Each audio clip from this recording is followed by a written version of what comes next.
15 বছর পর ওয়েস্ট ইন্ডিজের টেস্ট জয়, সিরিজের সমতা ফেরালো বাংলাদেশ।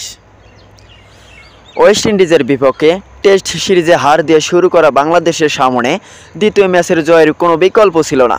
অ্যান্টিগাতে প্রথম ম্যাচে না পারলেও জ্যামাইকা কিংসের টেস্ট তাইজুল ইসলামের ঘূর্ণিতে ক্যারিবিয়ানদের 110 রানে হারিয়েছে লাল সবুজের প্রতিনিধিরা।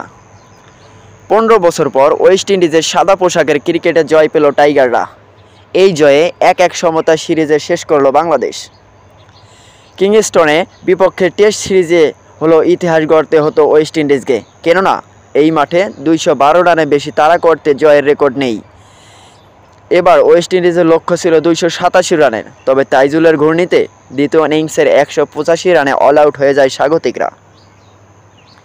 জ্যামাইকায় টেস্টে নিজেদের প্রথম ইনিংসে 164 রানে অল আউট হয় বাংলাদেশ।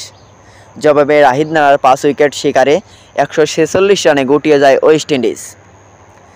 18 রানের লিড নিয়ে দ্বিতীয় ইনিংসে ব্যাট করতে নেমে চতুর্থ দিনের প্রথম সেশনেই অল আউট হয়ে যায় টাইগাররা। দলের হয়ে একাই লড়াই করেছেন জাকের আলী, তবে 9 রানের জন্য মিস করেছেন সেঞ্চুরি। 5 ছক্কা ও 8 চারে 91 করেন জাকের, তবে ব্যাটে ভর করে 268 রানে অল আউট হয় বাংলাদেশ। জয়ের জন্য ক্যারিবিয়ানদের টার্গেট ছিল 287 রানের। 287 রানের টার্গেটে ব্যাট করতে নেমে 57 রানের মধ্যে জোড়া উইকেট তুলে নেয় তাইজুল ইসলাম ও তাসকিন আহমেদ। তাদের বিদায়ের পর কেউ মিথু হতে পারেনি। নিয়মিত বিরতির উইকেট হারিয়েছে এবং 50 ওভারে 185 রানে অল আউট হয় ক্যারিবিয়ানরা। তাইজুল নেন 5 উইকেট, এছাড়া তাসকিন আহমেদ ও হাসান মাহমুদ নেন 2টি করে উইকেট।